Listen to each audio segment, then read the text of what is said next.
Guys, Ryan Bidoff here in charming Istanbul, Turkey. Let's have a little idea I attracted recently, just expanding my reach through more of an intelligent approach, and it feels good and it feels fun.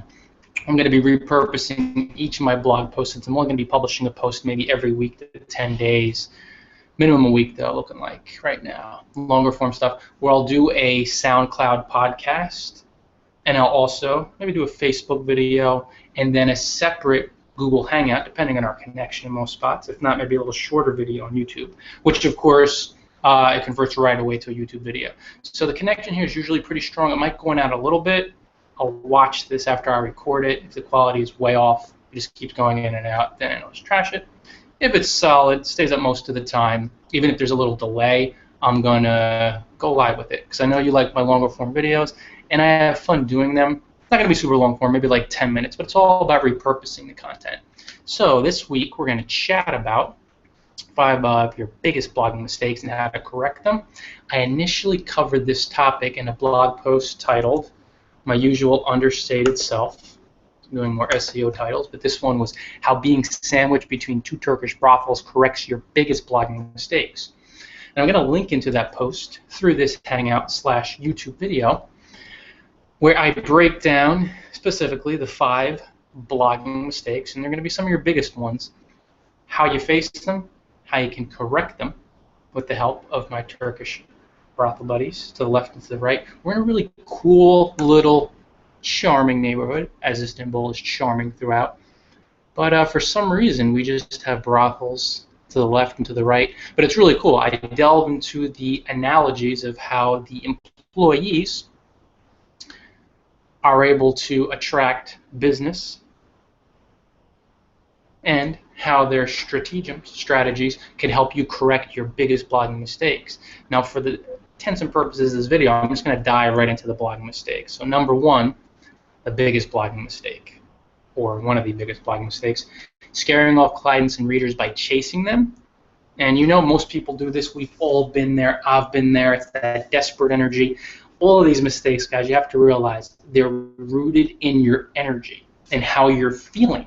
So when you carry that anxious energy, you will naturally flub up, chase people, run after them desperately. And I had a really good example recently interacting with someone who I met online, and they, well, how I used to be with a lot of folks, and now I'm just having more posture energetically, less and less anxious, and more clear, and having more fun, and not chasing, just being. They were chasing me quite a bit, and it got to the point where initially I was just like, gotta block them. So I mean, this is the type of stuff you're going to see, and you're going to experience yourself, and it's just such a big blogging mistake, because you go from being the hunted to the hunter, and that's not a good thing online. So first you have to embrace those energies. You know, you feel the anxiety, you feel the worry about money, about success, about not being liked by your blogging audience because you're not seeing so many Facebook likes or comments, and thinking, you know, what's going on? I have to really get out there and hustle, and that's the wrong way to do it. You have to develop posture. By that, I mean, first you're going to do it energetically, where you're like, okay, everything's coming to me. I let the ideas in, the people in. I may connect with people and reach out to them, but it's from a more confident space. And really, guys, the basis of this posturing bit is to create helpful blog posts, to connect with people who are influencers in your industry, who have nice followings. You can promote them on Twitter and Facebook, link into their stuff on your blog. You could also just send them an email. You know, how could I help you? Anyway, anything I could promote for you right now? And by doing this and by creating the valuable posts, maybe longer form stuff, 1,000 words, 2,000 words, link in, go over practical tips, talk about the inner work. You know, take your time. You're going to attract people to you. So that's big mistake number 1. Big mistake number 2 is spending your time and energy trying like hell to convert lukewarm readers into raving fans. You guys, I know you've been there. We almost all have at one point. So few people have the energetic mojo, or so much I'd say the clarity to just be like, listen, I'm going to focus on this handful of folks in the beginning, whether it's 1 person or 3 or 5, who just love my stuff, and I'm going to continue to connect with them, you know, as I reach out, not desperately, you know, reach out and connect with other people. And the thing is, when you nurture, and this is the solution, nurturing your rabid, raving, loyal minions as your most powerful brand advocates, you recruit without even trying to recruit, you attract kind of a loyal army of people who promote the living stuffing out of you. So you don't have to run around like a mad person all day, promoting, tweeting, sharing, trying to be all over the place. If you give these people love and give them attention and thank them and support them and ask them for their problems or what type of dreams they want to live, and you're just giving your attention to them and building your blog posts around your core base of readers who love you, they're going to promote you and endorse you and spread your message to like-minded folks, because if they love your message, a handful of folks in their networks, when they promote you to them, these networks you're working into, they're going to love your message too. And it's just you're going to expand your reach far and wide. So the more you focus on that, naturally, you're not going to try to convert, convince, recruit, force yourself on these other folks, or just, be like a desperate, kind of ties into number one, desperate blogger who's trying to convert people who have no interest in what they're doing. So show love to your readers, your loyal readers, the folks who really like what you're doing on social networks, on Twitter, Facebook, Google+, through comments, all that good stuff, through email. Number three, big time mistake that we see, and I'm going through the post, it's just working on a competitive plane and busting your ass and then crashing and burning, going so hard, working harder and harder on a competitive plane, doing it from the outside in where you figure the number of your acts, the tension, the energy, the stress, the pushing, the trying harder and harder is going to bring you success, and the exact opposite thing happens where you just crash and burn. Not true. It's not going to work. You might see people who say hard work does it, but you can manifest blogging success on this plane, but you're going to get sick. You probably eventually go broke because your underlying energy is just fearful of losing everything. It's anxiety. And if you don't change that, you're going to keep getting those outcomes that are going to really force you to be anxious. You're going to be getting anxiety-filled outcomes or experiencing those. So really, the only way to get through this one, it's going to be tough in the beginning. It's going to, unless you're totally burnt out, you're going to realize, it's just a smart way. Take a day off from blogging each week. You could even take two probably if you wanted. If you work daily because you love what you do and you're just really enjoying the journey and you love writing and connecting, spend 4, 6, 8 hours a day offline. You play/work for a while, then you take breaks, and when you make downtime your ally instead of your enemy, you're going to let in so many more creative ideas. You're going to feel so recharged. Like this morning, Kelly and I went out in Istanbul for lunch. I wanted to go out for breakfast initially, but we went out for lunch, and wouldn't you know, after doing a little bit, starting a podcast in the morning on SoundCloud, or a SoundCloud recording. Technically, it's not a podcast. I don't have it on iTunes. What's going on over here? They're stringing something down from the brothel to pick something up from the 4th floor. They do it by buckets, these long ropes. Very fascinating. I put the camera on them, but I don't have their consent for Google Hangout. So anyway, what was I saying? Oh yeah, we took a break, did my SoundCloud stuff this morning. It was really fun. And then when I came back later today, I wrote another post, probably 80% of it, so easily over the course of like 35 minutes, probably 1,200 words.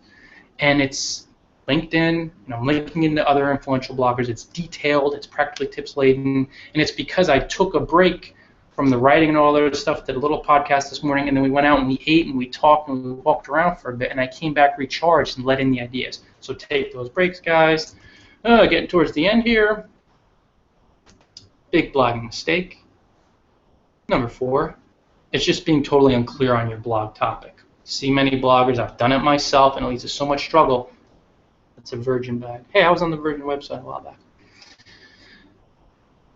They try to write for not one ideal reader, but 55, or maybe 155. And I've done it. Most of us have been guilty on it.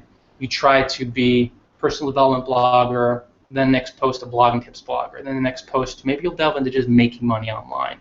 What this does is it sends out a confused message to your readers.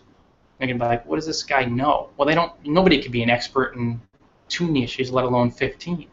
So they just, on a deeper level, don't trust you. Even if they say they like your content, they're going to go to the guy or the gal blogger who focuses on one thing, because you become an expert by focusing on one core discipline. That's why doctors usually, unless they're really, really intelligent and driven, they don't become lawyers at the same time. You become a doctor, maybe later in your career you want to become a lawyer. Most cases, though, no. You specialize in one area, and that's what you do. You blog on one specific topic to correct this big blogging mistake, and you align your blog top down, meaning what you do is, like for me, blogging from paradise. That's what my blog is all about, how to retire to a life of island hopping through smart blogging. So all my blog is going to be focused around smart blogging tips. I work in the paradise bit, of course, because it's part of selling the dream. It's part of the brand. So you're going to see pictures from here in Turkey. You're going to see Turkish, maybe French press, but Turkey style over my corner, some sugar cubes. I'm out. I like sugar. I just finished a cup of Turkish coffee, and you're going to see pictures of me in Fiji and Bali and places I've been, but it's all centered on sharing smart blogging tips to help you live your dreams. You can build your blog on the fundamentals. Every single post, everything in my blog screams that. It wasn't always the case, and that's why I ran into really a ton of struggles in the past. So everything on your blog, align it perfectly with your one core ideal reader, get really clear on that, and just serve that person, help that person, listen to that person, inspire that person, post after post after post, and with everything on your blog, make sure it communicates directly to that person. Number 5, and this is just a huge mistake. They're all the biggest, but this one is absolute killer. It is just being impatient. Wanting more traffic, income.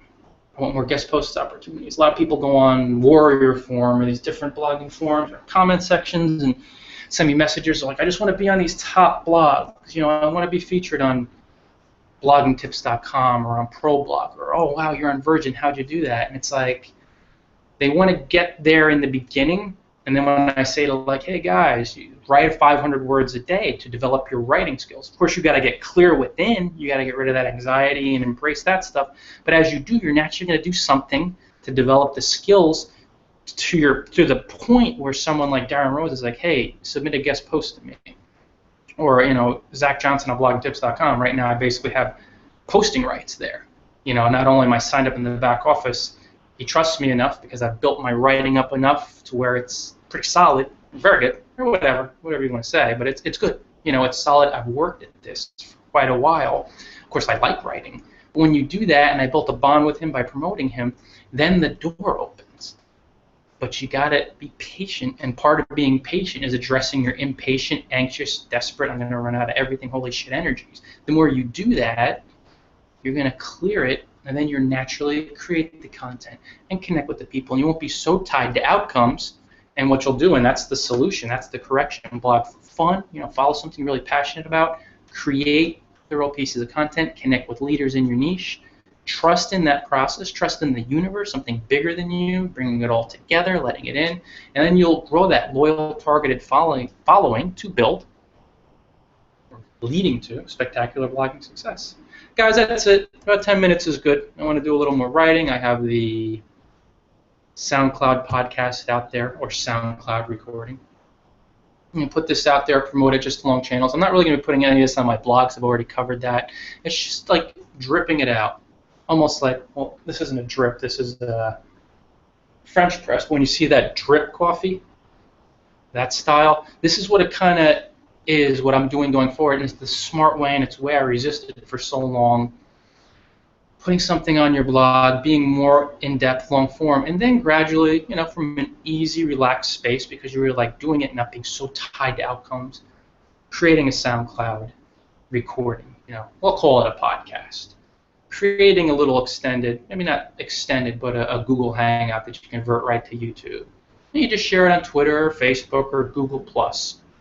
Creating a Facebook video where you hash out either as an intro to the blog post you can include in it, or where you cover the topics you're covering. You could also do slide share and break down the post in tweets, 4 or 5 tweets a day where you hit on some of these key points. It's all about leveraging and being smart, because drip, drip, drip, I might get a handful of listeners on the SoundCloud podcast and a handful who like listening as opposed to reading or viewing my video, and then other folks are more visual, so they'll find this video. And since it's hyper-focused, I'm including the keywords and focusing in that, I know each of the people that are seeing this, that are listening, that are reading my blog, seeing my guest posts on Blogging Tips, they're going to be very interested in what I have to offer. That's how I grow my list, grow my community, and help more folks. Listen to your problems, your concerns, shoot them my way. Just a little call to action here at the end. And so many bloggers are struggling with these big mistakes. They're not even aware of them. I created a very comprehensive course called the 11 Fundamentals of Successful Blogging. It's an audio course on sales, but I link into it on my blog. You can find it by clicking on the blogging course link up top.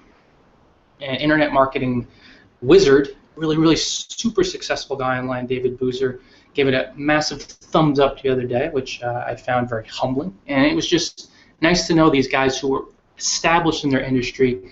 It goes to show you, and it's like myself, I'm a continual learner, he's a continual learner. This course is really good because it helps you build a successful blog from the inside out, which is just, that's the way you do it. If you try to do it outside in, you're going to run into so much resistance, run into so many problems. So definitely pick that up. It's on sale, really sweet audio course going over the fundamentals, inner, outer world, practical tips, all that good stuff. Of course, subscribe to my email list as I pointed you in a non-threatening way, because I love you guys. Bloggingparadise.com got a whole new blog redesign, totally overhauled, revamped by my man Philip Dews. Really sweet. Getting so much great feedback on the homepage with the videos. People love it with the waves in the background. Pointing to my social accounts, my 53,000 awesome community members through all my social sites and my list and all that good stuff. And then you have the blog posts. Nice, simple, clean, cut exactly how I wanted it. So sign up for my list. We love the updates. Guys, that's it for today. If you like this video, please share it on Twitter, Facebook, Google+, and LinkedIn. Spread the word to folks who might be running into these blogging mistakes. Of course, you might be slamming into them yourselves, but a lot of folks aren't even aware of it, a lot of bloggers out there. So what you do is you dive in to the mistakes. Be honest with yourself.